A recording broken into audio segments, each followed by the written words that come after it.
Hello, Jonathan. Hi, Steve. How are you doing? I'm doing all right. How are you? Doing all right too. It's so nice to do this. We've sung together on a million gigs, but I've never had the chance to just do this sort of interview thing today. So this should be fun. Correct, correct. So the first question that we, I suppose, are both going to talk about a little bit Yeah. is to describe our identity as an artist in whatever way feels right to you. So do you want to go first? Sure. Yeah. I feel like this could take our whole interview just to sort of unpack this question, but um, I would say that I am a New York City based Ukrainian American gay bass and also a vocal coach and accompanist. How about yourself? Yeah, I would also describe myself as a New York City-based uh, bass baritone, um, and in addition to that, I consider myself to be a composer, also a flute player. I guess I've described myself before just as a complete musician. Um, in terms of my personal identity, I am an African American descended from enslaved people who were brought to this country against their will. I am also a gay man, and I very much also consider myself. I identify a lot with place, and I consider myself an East Coaster. Mm-hmm. I was born and raised in Washington D.C., so that's a big part of my identity. But I've also now lived in New York for 10 years, so that's a big part of my identity. Cool. So one thing I thought was interesting that neither of us said, we just said our voice type, but we didn't really like put any sort of label. Um, when someone asks what you do, how do you normally answer that? That's a really good way to put that question.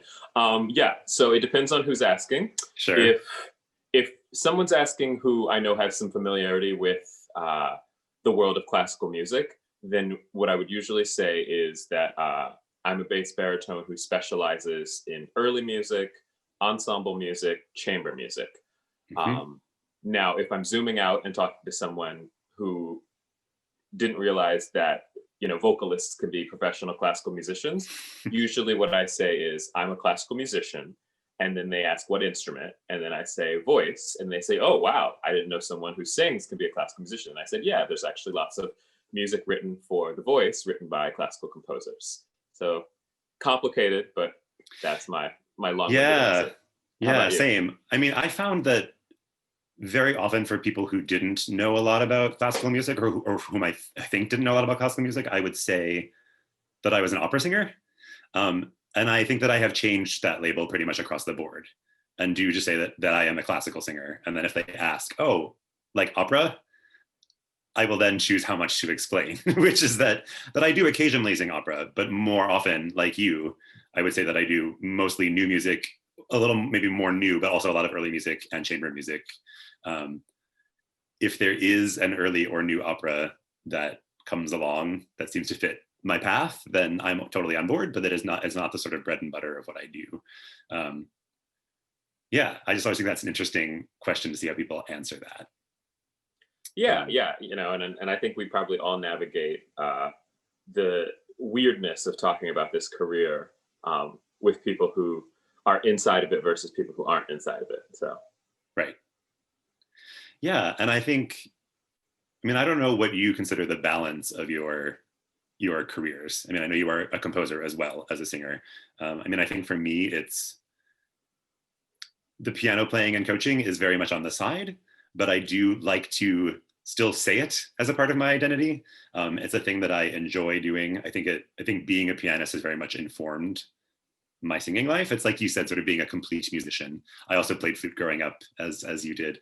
Um, but yeah, I wonder how you sort of classify your, whether it's percentage or just your sort of dual career. yeah, yeah, thanks. So when I got to New York, I definitely came here expecting to pursue singing. And that the first job I got in New York is where I met you. It was at Trinity Wall Street Mm-hmm. Church in Lower Manhattan. And that's a job that really calls on the singers to really be dedicated to singing. I mean, we don't have that many opportunities at Trinity to do other sort of forms of musical pursuit aside from singing in the choir. And so that's what I focused on. Although slowly but surely, my compositional life was also developing and over these last 10 years or so.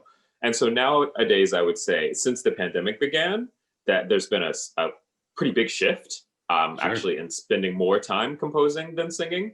But that really only happened this year and probably only happened because of the pandemic. So I would still say that being a singer is my primary professional identity, although composing is ever increasing. And so maybe that will change one day. Yeah, that's great. I also have found that I've been playing piano a bit more during the pandemic than I might have. And I recently did a live stream where I was asked to sing and play. And, I think it was an opportunity for the ensemble to have fewer humans in the room. Hmm. And so the fact that I could do both was great, but it was also just nice to be practicing again every day and Hmm. remembering that that is a skill set that I really enjoy. Um, cool. Cool. What else can we unpack from that? So I think, the given that our careers are sort of niche and I would say fairly overly represented by white people, I just wondered if you had any quick thoughts about what it has been like to grow up as a Black person in these fields. Yeah, yeah. I appreciate you asking that. So I grew up in the suburbs of Washington, D.C., as I mentioned, and that's a place where uh, there is a community of Black people um, that is affluent, that where the community has the opportunity to send its young people like me to classical music programs and other forms of development when you're still a kid and in high school that kind of give you the skills necessary to pursue this kind of specialized artistry. So I feel personally really fortunate for those privileges and opportunities because I don't think that they are necessarily universal around this Mhm. country, like especially in communities of people of color. Sometimes there's this barrier to access. And so Sure. that's not something I experienced. And I feel really grateful for that. But as I've developed more as a professional, I'm looking around and seeing that I'm one of very few Black folks and people of color in general in the field. And, you know, this year, as we as a country have all started to really more seriously ask questions about why we are so racially divided and why there are so many inequities, I think it's worthwhile to ask that question in our field too. And so I've been asking it for myself, like, how can I help be an example or how can I help pave the way for more people of color, maybe who didn't have my privileges growing up to join this field, but then also challenging the status quo from the perspective of, uh, the people who run organizations and who make programming decisions and challenging those people, or even maybe becoming one of those people myself, Mhm. um, to kind of think a little bit more outside the box in terms of where we find and recruit and who we prop up. You know, there's so much about our business that it's word of mouth, it's who you know, it's what school you went to, and Mhm. that sort of determines your opportunities. And so I think the onus is on us, maybe who are successfully participating in the field, to broaden that and try and find ways to pull people in from different places. Yeah, I mean, I don't know all of your composition work certainly, but I know at least some of it is very much driven by sort of social justice issues and racial issues. Do you feel like that? What is your generally your inspiration for composing? Is it all sorts of things? I'm just curious. It is. It's all sorts of things, and actually, that's a bit of a complicated question for me because on the one hand, uh, being black and being in classical music, which makes me somewhat of a minority, um, I it would be nice if I write something that has to do with race and people who otherwise don't pay attention to classical music pay attention because I've written something on that subject matter. On the Mhm. other hand, I don't necessarily want to only be known as a black composer who writes about black things. Um, and so the pieces I have written, the pieces that I write because I was inspired to do so myself versus the ones that somebody maybe commissioned me to do, have varied. They varied in terms of their subject matter. When it comes to what inspires me, it usually is poetry, Mhm. and specifically sort of really beautiful or evocative poetry, poetry that has sort of like simplicity and symmetry of form is really important to me. I would Mhm. say that that's my aesthetic taste, and music that falls into that category is also music that I tend to really enjoy. Um, but of course, I recognize my role and the position I'm in, and so I try to balance it. Um, between like writing something that says something important and writing something that just is beautiful music that I might want Mhm. to write. Cool. Thanks. I feel like I've been answering a lot of questions. Why don't I ask some of you? Sure. Um, just in the vein of how we are, well, how we have developed as musicians. Why don't you talk a little bit about some of the early memories of being a young musician that kind of compelled you to decide to do it professionally? Sure. Yeah. So, my grandfather, my father's father, was the choir director at my church growing up. I grew up in Okay. the Ukrainian Catholic Church, and so it was kind of it was a unique experience. Actually, there were certainly not any sort of like children's choir program there, but I did start singing very young. So it was largely the soprano section when I was a kid was like me and my aunt, and then a bunch of mostly middle-aged women. um, and it was a really great experience. I mean, my grandfather is definitely somebody who really inspired me. A very no nonsense immigrant who came here with nothing, and and found his way. I mean, both all four of my grandparents. This is a bit of a tangent, but um, grew up in Ukraine and were deported to Germany during World War II to work in labor camps, and actually never went back to Ukraine. They sort of waited in Germany until they could find a sponsor to come somewhere. Um, and my mom's parents' story is actually particularly interesting. They had booked passage to Argentina, and but had hoped to come to the States. But I think there was some sort of difference in how you had to be sponsored. You actually had to have someone sponsor you in the US, Mm. whereas I believe you could go to Argentina or Canada just if you could book passage. Um, and the day before their ship left for Buenos Aires, they got a sponsor in New York. Oh wow. But for 24 hours, my mother would have grown up in Argentina. um, Wow, that's crazy. so yeah, it's a pretty crazy story, um, but yeah, I think all of my grandparents really managed to come to this country with nothing and not speaking the language, Mm. and were able to have careers and send at least some of their children, and I think all of their grandchildren, to college. Um, my brother's a doctor. I mean, some advanced degrees too. Like it's a pretty remarkable story. Um, but yeah, so I grew up singing in the church choir, and I started playing piano when I was in third grade. Um, yeah, just lots of sweet memories of, I guess, doing a lot of projects that I didn't know were hard, Mm-hmm. and doing well at them. And I look back at some of the things I did now and think, what was I thinking? Mm-hmm. Mm-hmm. I remember in high school we did a production of the musical Kismet, in which I played Okay. the leading role, which is about as close as you can get to an opera in the musical theater world. And we did like a Wednesday night open dress rehearsal, Thursday show, Friday show, two on Saturday. Like if I looked at that score now, I would be like, yeah, I could do this maybe 3 times a week. But I was like going to school full time and just like because I Mm-hmm. didn't know this was hard.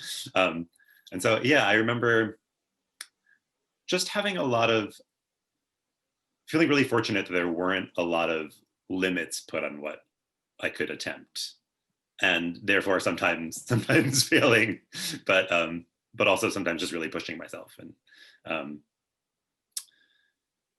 yeah, I guess that was a roundabout way to answer that question, but Was there, just out of curiosity for me, was there a moment that you kind of decided in high school or something that you're like, okay, you're like, I'm going to be a musician. This is what I'm going to do with my life. Um, I can't think of a specific moment, but I did feel like I was actually much more headed in the I want to be a pianist direction. Okay. Um, I went to Yale for undergrad, and my first year I was a biology major, and then Hmm. thinking I might do a music double, but with a piano concentration. And after a year of organic chemistry and genetics and piano lessons, I just made a giant switch, and it was still did a music degree, but much more with a vocal concentration. Okay. Um, yeah, it just felt like there wasn't some like eureka moment. There was definitely like an evolution toward, oh, this is the thing that I think I love and that maybe I am sort of uniquely capable of. Like I would have been an okay pianist, but there were definitely people that wanted it more than I did. Right. Whereas I Right. felt sort of uniquely on the path toward being a singer. But yeah, was there a moment for you? There were a couple of, I guess, just kind of moments of realization that because similarly to you, I had expected to double major. For me, it was going to be well, when I was still a high schooler, it was going to be computer science. Um, Okay. and then it got time to start applying to colleges, and I sort of had realized that I hadn't taken any advanced math or computer classes as a high schooler. Hmm. All my electives and things had been taken up by band and chorus and music theory. So like, I was like, well, I guess I'm not going to major in computer science. I guess I should major in music. So that was sort of the first moment. Um, and then similarly, when I got to undergrad, did a semester of government and politics, uh, having to read all of that Hegel and Friedman. I was a little bit like, nope, all right, I'm done with this, and sort of went more wholeheartedly into music. But then I also have a memory of being about 22 and out of undergrad, and I think I had a day job that I had done for about a year and saved up my money so that I could go on a backpacking trip around Europe.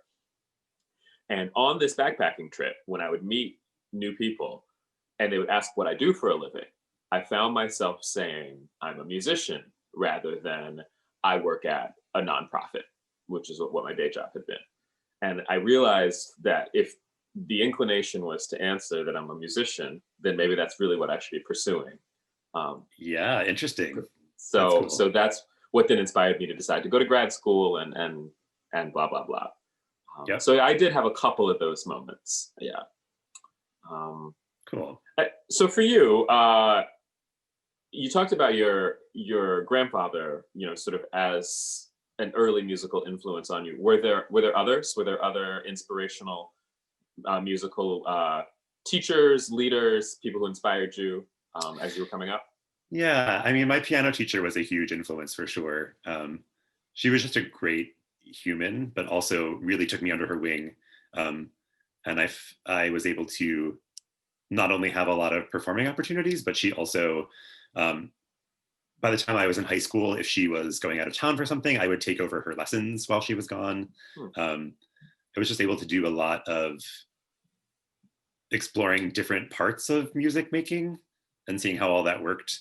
Um, and yeah, she sent me not only to some competitions around the like Western New York area, but also to like if someone came into town who she knew as a teacher or as a performer, she would pass me along to be like a page for the day or an assistant for the day, and I would get to like really see sort of how it all worked as a performing musician. So that was a cool opportunity.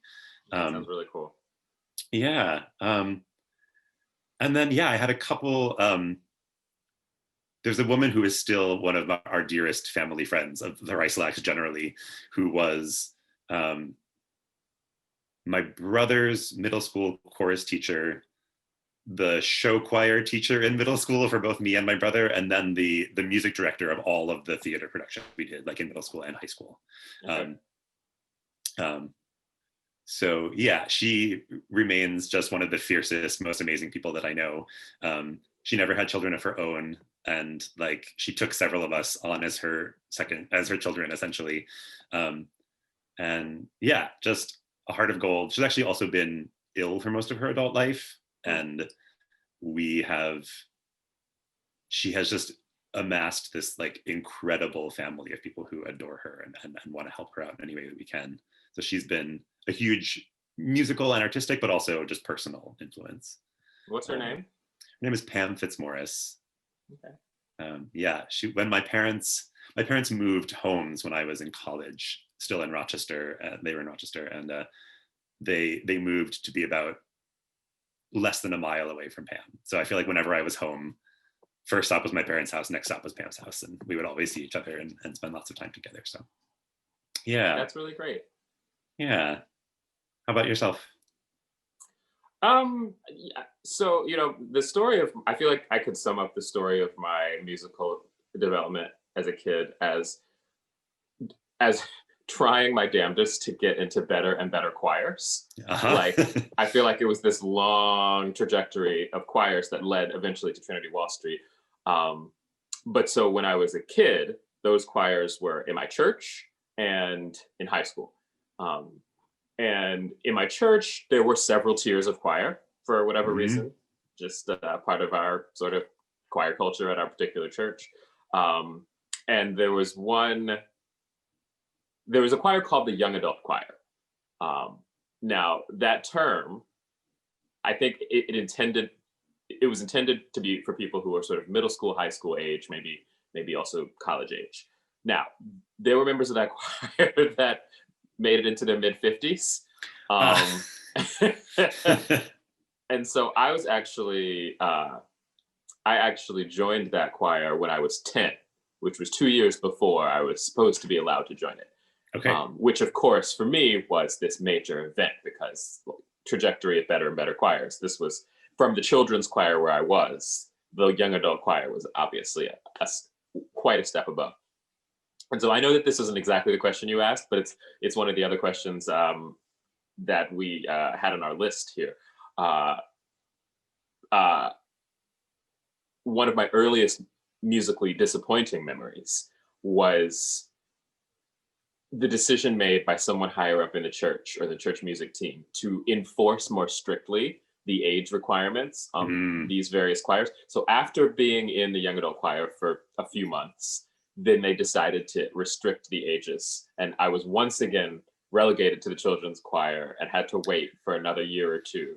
And I still remember how devastated I was by that. It seems so minor now, but I still remember that feeling. And so to answer the question of who some of my early musical leaders were, the directors of these church choirs definitely were the most influential on me as a young musician. I also had a piano teacher that I started with at about age 7 and stayed with all through high school. I would say that she became more of almost a therapist, a counselor for me, especially in the later years. Like, we didn't get that far in terms of my piano proficiency, I have to admit, largely because of my, I wasn't so interested in practicing exercises. I was more interested in improvising or playing along to the songs I could hear on the radio or whatever the case. So I didn't really build a lot of, more fundamental piano skills. Sure. I was building musicianship skills, of course, but not necessarily getting any closer to being able to play the thing. Right. I still feel like I'm a beginner when I try to sit down and play things. So I would say that my piano teacher was influential in my development, but maybe not necessarily my musical development. Sure, that's fair. That's all part of it. I mean, how many of our teachers are also our therapists as we learn, it's totally happens.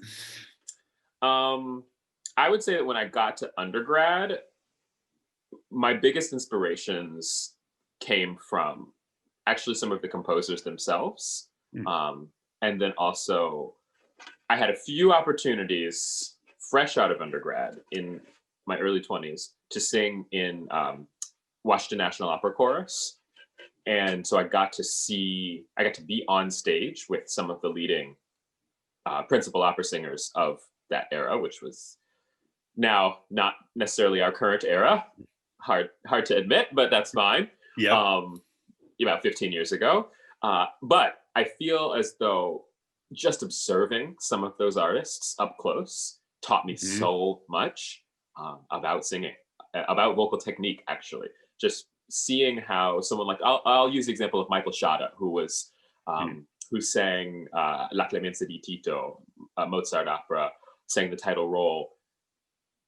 We tended to surround him in the chorus the entire time he was on stage. And so for those moments where we were surrounding him, I was watching just his throat and his chest and Yeah. what he was actually doing to fill that hall with sound, because he doesn't have necessarily an incredibly big instrument, but it's very effectively used so that you Hmm. could always hear him no matter how loudly the orchestra's playing. And I was like, how are you doing that?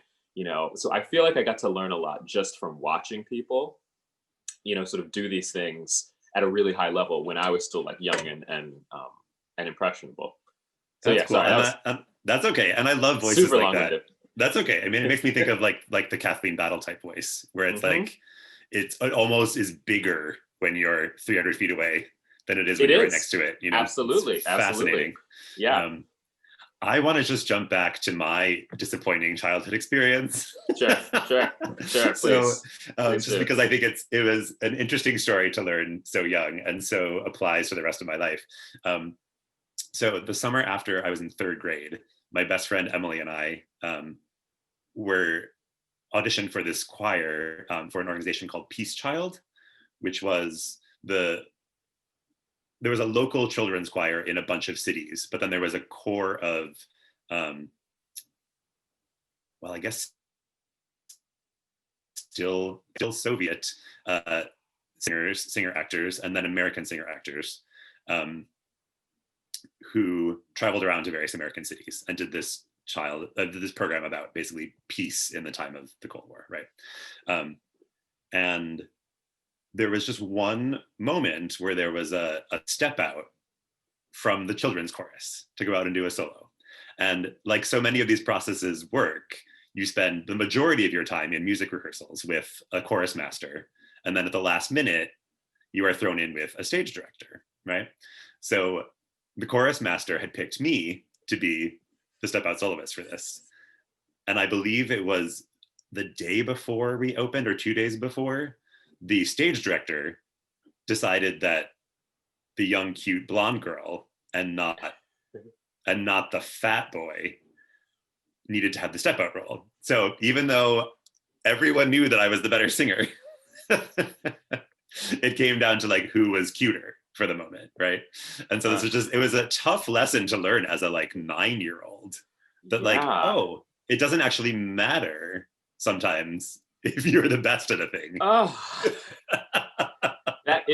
that's such a brutal lesson to have to learn so young.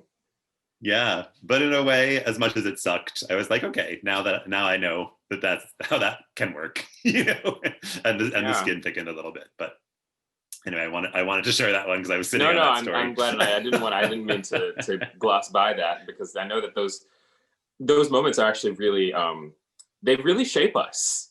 Yeah, It might seem so minor in the bigger scheme of like what's happened over the course of your life, and yet those little moments where we have that realization of, oh, the grown up world is, I don't always get everything I want. right. Well, and I mean, there are good and bad things about that. I mean, it has definitely contributed to like some degree of vanity. Part of why I've like become fit as an adult is like maybe that will help me get more jobs. And it's terrible that we have to think that way, but Yeah. you know, it's a thing. Actually, so this isn't one of the questions that's on our list, but since it came up, I would love to hear just your thoughts about that. Like, I feel like in our business professionally now, Yeah. we tend not to talk about the fact that things like looks kind of make a difference, but yet I feel that they do. I wonder if you have any insight or thoughts about that. Well, I do. I mean, I think especially in, I mean, I guess I think about it more in the opera world, although I think it definitely applies to everything. But, certainly so many big houses, the Met included, have really moved to this HD world where, the way that most of the world sees these productions is not in the house, but in fact from like very close cameras. Hmm. And so, they are in fact casting people that may not be the best singers, But look good on camera. but they look good on camera. Yeah. I think it is definitely a thing. Um, and as someone in the business, I have mixed feelings. I definitely do try to look my best, but I do hope that if somebody of a different size and shape sounds amazing, that they get the role, whether that's in an opera or in a concert or whatever it is. Yeah. Yeah. What are your thoughts? Yeah, I agree with you that, I see it certainly happen. And I had a bit of a rude awakening as a graduate student. Um, Grad school for me was another one of these. I know we didn't really mention this, but it's another one of these fights between uh, opera as a direction and early music or chamber music as a direction. And in the world of opera as a grad student for me, that's when I really got the wake up call that so much was based on looks, because I happened to go to a program that had a lot of really good looking people, Hmm. and that had an opera director who was pretty overt about his casting choices being largely based on looks. He argued that that was the way that the field works, and so that we needed to sort of get used to that. Um, and so it wasn't that he necessarily would sort of not cast someone that he didn't think was good looking, but he encouraged us all, as you say, to do our best to look good.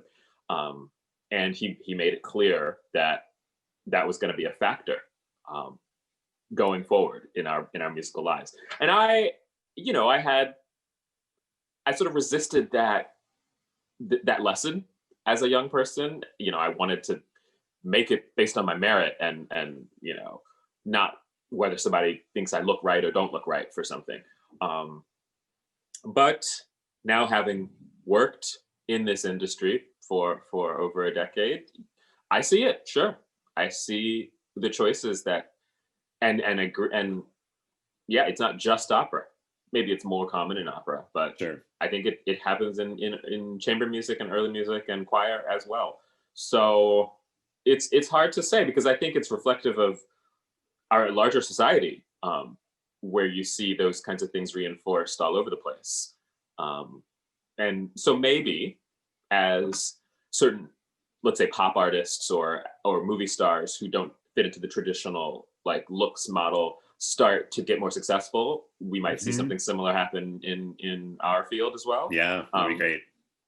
Because it's interesting, because I feel like you go back and look at opera videos of productions from the 70s and 80s, and yeah, they're not opera. I mean, I'm sorry, they're not movie stars. They're Sure. they're glamorous, but they are opera singers, and they clearly have spent their life developing a voice and developing a craft, and not necessarily developing uh, a look, um, a professional sort of branded look. And I think Right. nowadays, like you said, we do see that. We do see opera singers, their look is part of their brand. Well, it's true. And I think there is a flip side to the sort of HD close camera issue, which is I do think that um, acting skills have become much more prized in opera. Um, I mean, sort of independent of looks, I suppose. But I do think, given that there is a camera in your face, I think that they are looking for artists who can compel you with more than their voice.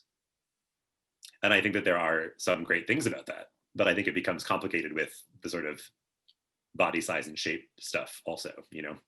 So yeah, I think there are good things about it and really challenging things about it. And I it's, did a I'm sorry. summer That's okay. I did a summer opera chorus job for a while, and I won't name any names, but um, the director was a gay man, and even so, there was some uh, interesting casting that happened in the chorus over the years. There were definitely some larger females who were not hired back, while the size of the men didn't matter at all. Hmm. And didn't it didn't matter. Uh, you know, I only say that the director was gay to say that it was misogyny in a sort of different form, perhaps, but maybe misogyny nevertheless. It's just interesting that um, that all still matters, and that it didn't, even if these women sang very well, that they might not be the look this director was looking for, and he had the power to not hire them back. So it's I interesting. imagine it's really frustrating. Yeah. And I've never personally felt that I was picked or not picked because of my looks, and yet there may have been times where that was the case, and I just sort of made a decision to not see it that way. Hmm. Um, and but again, that's probably because I have a certain amount of privilege as a man. Um, Hmm. so yeah, well, sorry to take that on a slightly different tangent, but I imagine that might still be interesting for the people Yeah. who are listening. So, but we have been chatting now for about a half hour. Yeah. So I wonder if we should maybe just do a few of these lightning round questions. Sure. Let's do it. Um, and I'll actually include some of these other questions as lightning rounds, but let's just do quick answers, Okay. and maybe we can go back and forth. Sure. So I'll start with um, let's actually start with talking about Queens, since this is Queens Voice Lab. So Sure. what's your favorite place in Queens? This is hard to be quick, but I would say, uh, even though I lived in Queens for a while, and there are many places that I loved from living there, I am a huge tennis fan, and I Mhm. would say going to the U.S. Open, um, that tennis complex in Flushing is like one of my favorite places in the world. So Very it's going to cool. be Very my cool. quick answer. How about for you? This is going to be a somewhat weird answer too, because and the reason is because I am a public transit nerd. Yep. But I really love the Court Square subway complex. It's so weird. Like some of the stations are upstairs and some are downstairs. Yes. There's an enclosed uh, glass escalator. Like I get when you change trains there, you get the sense that you're somehow like in the middle of you know Queens Supreme Court building, but then also you're underneath, and then the 7 train takes this like hard right turn around a corner. That area of Queens where all the trains cluster together and wind around. I just think that is so interesting and unique. I feel like there's no architectural sort of area quite like that anywhere in the world. I Just with love that that. kind of steampunky, like wrought iron giant structures and then underground stuff. And I don't know. Yeah, I think that's my spot, is that cluster of transit. And didn't Um, there used to be a lot of like really interesting street art around there too? Isn't that where like the old street mhm, art museum was near there? Yeah, that's a really cool area. yeah. Okay, next one. Where are you these days? I actually moved in the middle of the pandemic, which I know seems like a weird thing, but I moved a couple months ago to not far. I was in Washington Heights, and now I'm up in Hudson Heights. But a silver lining of this crazy time and a lot of people moving out of the city means that there are great deals to be found. So I have a really spacious apartment. I have lots of closets for the first time in New York. I can Ah, actually like put all my stuff away. So yeah, that's where I am. How about yourself? I'm in the apartment that I've been in now for 6 years, which is in Mhm. Crown Heights, Brooklyn. Yep. Um, you know, it's my man cave, and it has definitely served me well during this pandemic. It's the one thing in my life that has remained constant. Mhm. Yeah, moving was a sort of crazy thing to do in the middle of this, so I can understand the desire for stability. Mm-hmm. But this does Mm-hmm. feel more like a home than my last place, so it was worth it. Well, that's good. That's good. Yeah. Okay, more quick ones. Who is a Yeah. personal hero of yours? So I thought about this one. I mean, I have like the true answers, which include like my mom and my grandfather and like various famous people. But the person who actually jumped to mind was a woman that when I was in grad school in Indiana, she ran the costume shop for the opera and ballet theater, and she was probably in her mid 40s when I met her. Had grown up in Switzerland, so of course was fluent in 3 languages. Um, was a trained chef, obviously a trained seamstress, um, volunteer firefighter, uh, did like Ironmans. So she helped train me for my first half marathon. We would go for like runs at 6 in the morning before my 10 a.m. voice lesson. Like we go Wow. run 10 miles. Yeah, I just think I have such an admiration for all of those things. Like for being an unassuming human who has like this incredibly practical and varied skill set. Um, the like fluency in 3 language thing makes me like so envious because I love languages and I work really hard at a lot of them and I'm not fluent in any of them except English. So yeah, I just think she's amazing. Shout out to Eleanor. That's very cool. That's really Yeah, cool. Yeah, she sounds incredible. yeah. And you? I will also, give the stock answer of my mom, but honestly, okay, I'm gonna say Stacey Abrams. Yeah. Um, I've seen the work she's done, and I would have given that answer even before this last election. I just her her dedication to democracy, Hmm. um, and to the rights of all of us being recognized and being fulfilled, which has never happened. So the fact that she's committed to that fight is just so inspirational to me. So yeah, I'm gonna say her.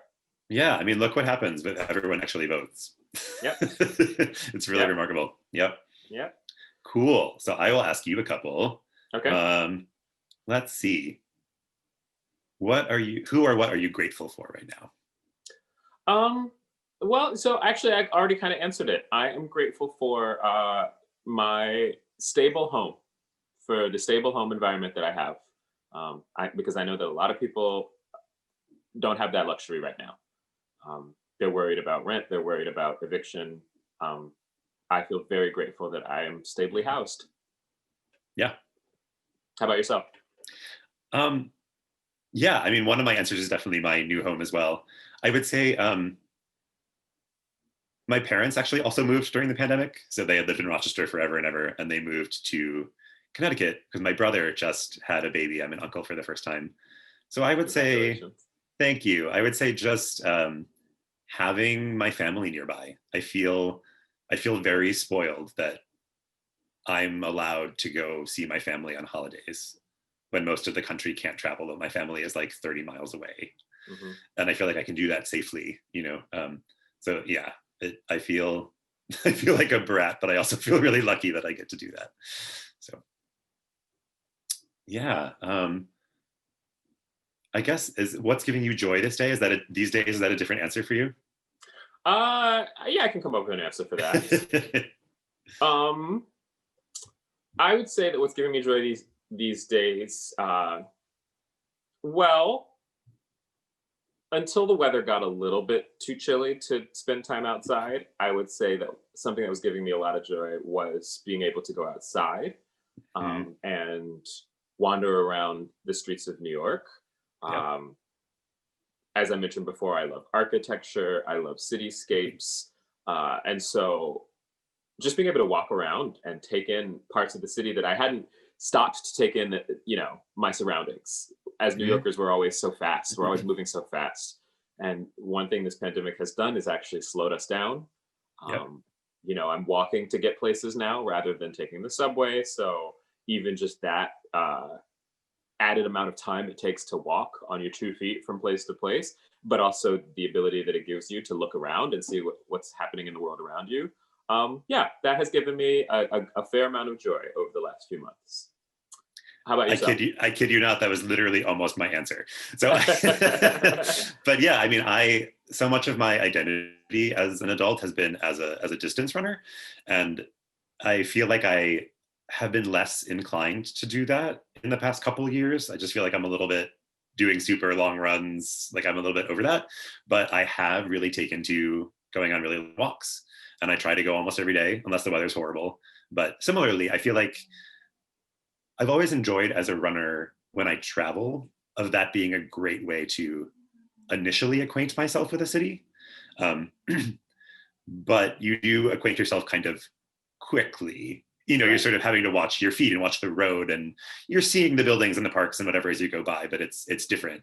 Whereas I now feel like there's a quiet and a slowness in these longer walks. I feel like I really get to see my city. Yep. Yeah, which is super cool. So yes, good job. Same answer. Cool. Okay, lightning round. Yep. Favorite TV series? Lately, I'm gonna have to say Schitt's Creek. Okay. Love it. You? Uh, All time, probably Game of Thrones. I Yeah. just finished rewatching all of Veep, and I Nice. gotta say, I love Veep. I love it. Yeah. So good. Favorite meal? Favorite meal? That is a tough one for me, but I would generally say like something that involves a lot of like meat and cheese. Okay. Okay. Okay. But lots of things, lots of things. And I love you too, vegetables. But how about favorite meal for you? Um, well, I'm a recent vegan, Yep. but that hasn't necessarily changed. Oh, so, well, maybe it has a little. Probably my favorite meal before going vegan was crab cakes, being a good Ah, Marylander. yep. Um, but now I guess I'll say, I mean, just Thai food in general. I love Thai So food. yeah, nice. Yeah. Cool. Favorite movie? Uh, that one's actually hard. I haven't watched a lot of movies in Okay. a while. My like back in the day, probably would have said my favorite movie was Fight Club, but Uh-huh. I mean that's really back in the day now. So Yeah, I don't yeah. know. I don't know. I don't know if I have a more recent favorite movie. Okay. Well, How mine's about you? super old. Mine's super old too. But Clue. I'm obsessed with that movie. Do you know this movie? Yeah, I don't know if I've ever watched it from beginning to end, but of course, it's made such a cultural impact, especially like It, among, for whatever reason, our friends. Like, yeah, but my brother and I watched it like a million times growing up. So before we even knew that it would be like the thing that all of our friends loved, we just loved it too. I just think it's the greatest ensemble cast that has ever been assembled in a film. and that's I, probably accurate. Yeah, mhm. that's probably true. I love a few of these James Lipton questions, so I want to do a couple of Oh them. yeah, sure. What sound or noise do you love and hate? I love that. That's really good. I would say love is my cat Benji purring, Oh. um, which actually is also very much related to the moving question. My old apartment was so loud. There was just so much street noise around me that I couldn't hear anything. And now I realize just how loud and powerful his like purring and his chirping sounds are. It's beautiful. Makes me really happy. Oh. Um, I struggle with the sound that I hate thing. I guess it's when people like talk in vocal fry all the Oh my time. god, the vocal fry. It's really bad on Yeah, podcasts yeah, I think that's probably sometimes. the one that really, really gets to me. But how about for you? Okay, so I'm gonna be such a music nerd and say Yeah. that the sound I love is honestly it's the soprano voice above about an F sharp on the top of the staff and going up from Yes. there. Like, Love it. you know, that's those are the most beautiful sounds to me. Um, Sound I hate is the scraping. Any kind of like metal against metal, nails on a chalkboard. The where it happens the most often is music stands on a marble floor. Oh yeah, That makes me crazy. Yeah, that's a yeah, bad yeah. one. Makes my eyes fly out of my head. Yeah, yeah, yeah. Yep. And lastly, what profession other than your own would you like to attempt? So there have been many of these ideas along the way. Like usually, of course, when you're a kid, you have like a million things you want to be when you grow up, Everyone wants to be an astronaut. or like a marine biologist or whatever. Yeah, Hmm. which of course I wanted to be, but wanted to like play with the dolphins. But I think the thing surprisingly that I've really been drawn to lately is actually being a wedding planner. Hmm. And I know that sounds maybe a little strange, but I think having, I did some like cater waitering back in the day, and obviously I know tons of musicians. I feel like I know a lot of people that I could plug into that world. I know a lot of people Hmm. who work in wine distribution. I know a lot of people who work with flowers. I know a lot of people who do design stuff, but also I think something that is maybe not talked about a lot in our field, but the ability to manage big personalities and stressed out people is like a giant asset for what we do. And I think I'm pretty good at that. Um, so I think that a job like that could really play to my strengths. Like when people are in crunch time and they need like a calm presence, I feel like I can do that. So yeah, I think that's it for me. How about for That's you? cool. I'd hire you for Thanks. sure. You know, to deal with all those bridezillas. Exactly. Yeah. Um, for me, I think it's got to be, especially having just finished the whole Veep. Uh, I think I would like to work in politics if I Mhm. had a different profession.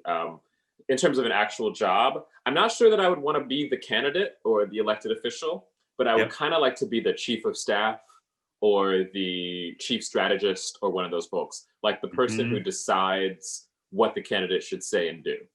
You know, I love that. like because I feel like I have a good sense of you know what people actually what people are inspired by, um, and what people are fed up by. I feel like I can sort of assess that reasonably well, and especially when it comes to politics, and there's a lot of fed up people, and I don't Yeah. honestly blame them. There's a lot No. that's wrong, and so I feel like I would be able to talk maybe directly to a candidate, about this isn't going to work. People don't want to hear that versus this, is the route you should take, and also also trying to sort of hold people to integrity and accountability, is something I'd like to do if I ever entered that profession.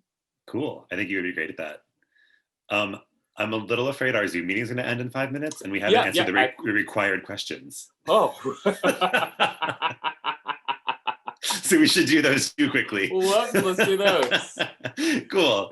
So, tell me about your time with QVL and sort of what you've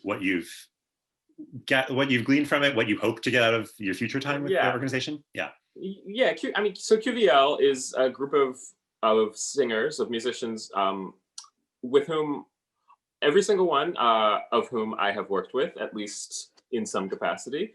And so for me, it has represented a community, a sense of community, a sense of connection to a singer community, especially in the case of some of the members, singers who maybe I don't see all the time, singers who maybe are more opera focused or something, and so only occasionally might we do something together. So it's just been nice to feel a sense of community and connection to people while we are physically distant. Um, and then in terms of what do I want to get out of it, like just I think continuing to push forward in how we discuss a lot of aspects of what we do. Mhm. Can we be intersectional? Can we talk about our various identities? And can we create safe spaces and shared spaces, to work through issues that people maybe are struggling with? Part of it is I want to learn. There are issues that I don't experience personally that others do, and they've talked about their experiences, and that's been inspirational and educational to me. So yeah, I guess that's what I'm looking for. How about yourself? Yeah, similar. I mean, I didn't really know what we were getting into when this started, and it's been great to see it evolve. I mean, I feel like on the one hand, it is a beautifully curated group of people with a lot of um, just great souls and a lot of perspective on the business of what we do. Um, so on the one hand, it does feel like a sort of ritualized support group in that it's structured. We meet at a specific time, and I appreciate that as somebody who can be very introverted and sort of want to hide. The fact that there is some accountability to me be a part of a community. I Hmm. know that maybe sound like a silly thing, but actually has been really meaningful. Um, and I have just been excited to, yeah, like you say, to hear people's thoughts, to learn people's thoughts about what is challenging as an artist in these times and what we can learn moving forward. I think it's been a great addition to my life. Yeah, I would say the same. Yeah. And then the last one is what issues in the field of vocal arts and music making are you most passionate and concerned about? There are a lot, but I think the quick answer is um, just what our value is as singing artists. I feel like even pre-pandemic, there was a sense that you could ask a singer to like pay to be a part of an experience or do something for free in a way that you would never say, hey, violinist, how would you like to pay to play this concerto? Hmm. There's just there's a different value to some people on what we do. It's like, oh, you sing at a church and they pay you? Wow, that's so weird. And I just think, and then I think that transfers into these pandemic times of so many offerings that are being made for free, Hmm. which I think is a lovely thing. But as we move forward, like, how do we make sure that our worth is maintained and that we actually are paid what we are worth. Absolutely. That's my quick answer, but what would you say? Sure. Yeah, I would agree with that as a concern, but I'll also give a quick answer, which is for me to be more committed to equity and inclusion, Yeah, and to look to hear and experience different corners of the field and look inward to ourselves and think about like how we can be more inclusive. What are our blind spots? What are the things we're taking for granted that someone just may not even have access to? So yeah, I'd love to explore more of that, and talk to people who are coming at it from lots of different perspectives, and sort of see what they think and where they want to go. absolutely. Great. Well, Well, thank you, thank you, Steve. Jonathan. Yeah, how lovely to have a conversation like this with you. Agreed. And I mean, I Yeah, know we could probably keep going for another hour, we absolutely could. But I guess we'll but leave we it at this for now. might as well leave it here. Yeah, yeah. So thank Yes. you and happy holidays. I hope you have a great time. If you do see your family or if you stay in town, whichever. So yeah, Thank you. and Yeah, have a great I'll see you holiday too, sometime soon. for Yeah. sure. All right. Thanks. Bye-bye. Cheers.